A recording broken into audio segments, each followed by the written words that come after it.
Hey there, Postal here. So today we've got quite a lot of stuff going on, right? Um, I want to take a look at October deals we've got going on in World Warplanes, yada yada yada. Some bundle prices if you're into supply crates. There's some pretty good deals. I'm not big on supply crates, to be honest, just because they're very hit or miss. I'd like to have um, my gold or money spent on something that's a little bit more specific, a little bit more tangible. There's also the ace up your sleeve going on right now, which you're able to earn just additional crew experience by being in the top 5 in a victorious battle. You're able to earn first aid dressing package and stock lightweight power units. I mean, just things that you can earn just by playing the game. The big thing that's going on right now, well, there's a couple actually. It's a kind of an exciting month that it's going to seem like it's going to be for World of Warplanes. We got Token Rush, which in my opinion is something we should all be trying to get. Tokens are super helpful in the game. I use them quite a bit if I happen to miss a day and want to catch up on the week. You can earn 10, 20, 40.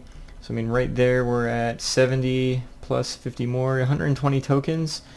This is going on from the 4th through November 4th, and it's really just about earning 5,000 personal points in battles.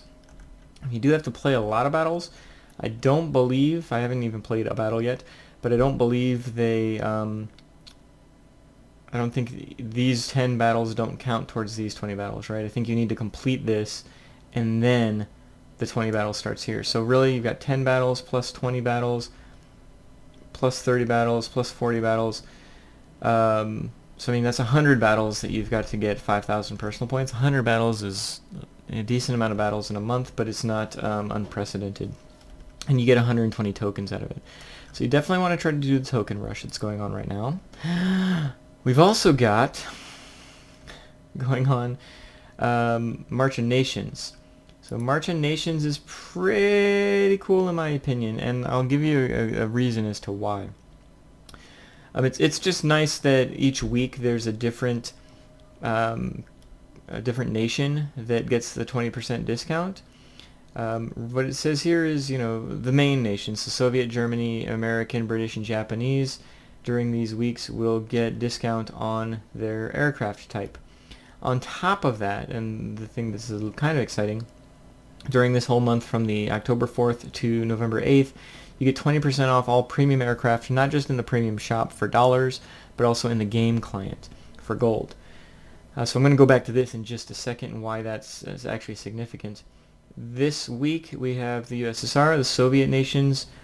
You're getting your 50% off on Tier 5 and below, your 30% off Tier 6 and 7, and then your 15% off on Tier 8 through 10. That's just your regular airplanes on the Soviet ones. So take a look here on the tech tree, and you can see that everything is discounted. Not that you'd ever want to spend money on the Su-9 unless you're grinding through it, but any of these other ones. So it's definitely encouraging me to go down, get the IL-20 if I can this week, and get higher up on the bombers. But what's actually pretty significant beyond the missions that you've got to earn additional credits, what's actually significant I want to draw your attention to is 20% off all premium aircraft. What typically happens with the premium aircraft is they've got the same discounts that you see here with the regular aircraft. 50% off on the 5 and below, 30% off 6 and 7, and then 15% off on 8 through 10. This is 20% off on all of them. So Tier 8 through 10, I can't tell you last time I saw 20% off. This is actually now the time to get Tier 8, 9, and 10. Not that you can get Tier 10 or 9 premiums in the game client, but you can actually get 20% off on Tier 8 premiums. That's kind of a big deal. 9,200 for the I-220, which is actually a pretty darn good premium plane. And I might spend my gold on that. The RB-17, I'm not spending it on the RB-17, but you might want to, right? The DOE 335, excellent Tier 8 plane if you don't happen to have the BVP 203.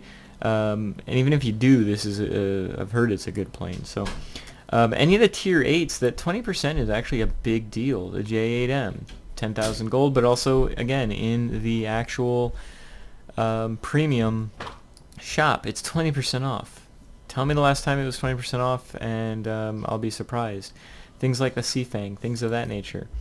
Two of the best planes in premium planes in the game, in my opinion. XP58, very user-friendly. It's probably one of the very few premium planes that if somebody wants to get a premium plane, XP58 is usually the one I recommend because it is so user-friendly and it has a high ceiling, skill ceiling. And it just makes silver hand over fist. P80A I absolutely love. It's just fun. It's not everybody's cup of tea, but hey, it's a great plane. So tier 8s, that 20% is actually very significant. Below that, tier 7 through 2, 20% is 20%. It's not, the greatest thing in the world. If you really want something below tier 8 and you're willing to wait for it, there's eventually going to be a 30% or a 50% discount on those lower tier ones. But I don't think you're ever going to see, or not for a long time, going to see 20% off premiums that are tier 8 and above. So if you've been eyeing a tier 8 and waiting for some sort of discount, honestly, now's the time to do it. I don't recommend every tier 8 in the game, but everybody's got different flight strengths. So, you might have a tier 8 that a play style that you really enjoy. Now's the time to do it, right? You're not going to get a bigger discount. It's only 5%, but still 5% is 5%. This J21RB, everybody and their brother seems to love. And it kind of seems up my alley, so I might be snagging this. It's a ground pounder, maybe. I like the Sea Fang quite a bit. If the Sea Fang fits right in line with the British multi-rolls. So if you really like the British multi-rolls and wish you could get a premium version of it, Sea Fang is right there. I can't speak to the J8M, but I do know some people have quite a lot of success with that, especially with the G suit now available at tier 8. You actually can get some decent maneuverability out of that at high speed. Like I said, the DO335, a lot of people really like this plane. I've got the 203, so I really don't see any reason for me to get the 335. The 109TL I won. I probably wouldn't have bought it if I didn't win it, but it's not a bad plane. The more I play it, the more I like it. The I-260 is a great plane. I wish it was what was in the tech tree instead of the SU-9. It's a lot of fun. It's got a lot more strength than the SU-9 has. RB-17, I think it got a nerf because it seems to be a lot easier to kill now, but it's still a good credit earner at tier 8. And I've already told you all the XP58 and P80. And then beyond that, there's other premium planes that are available. But my recommendation would be grind a lot of Soviet planes this week. It's March of Nations. Do it to it, right? Get your discounts. You're getting 50% off tier 5 and below, 30% off 6 and 7, and then 15% off everything above that. There's no reason to not, now's the time to hop on those Soviet planes. And then pay attention later in this month and the beginning of November where there's discounts on German planes, American planes, British planes, and Japanese planes. So yeah, March of Nations back when it happened in March was really awesome. The fact that they're doing it again in October I think is really, really awesome. Gives everybody a chance to catch up on those lines that they didn't have the opportunity to catch up on before. So yeah, a lot of information I just threw out at you, but I'm gonna hop on, get some Soviet gameplay done, and we'll see. Maybe I'll spend some gold on some premium planes. Yeah. So anyway, I hope you enjoyed this video, and I'll see you out there on the battlefield. Have a good day.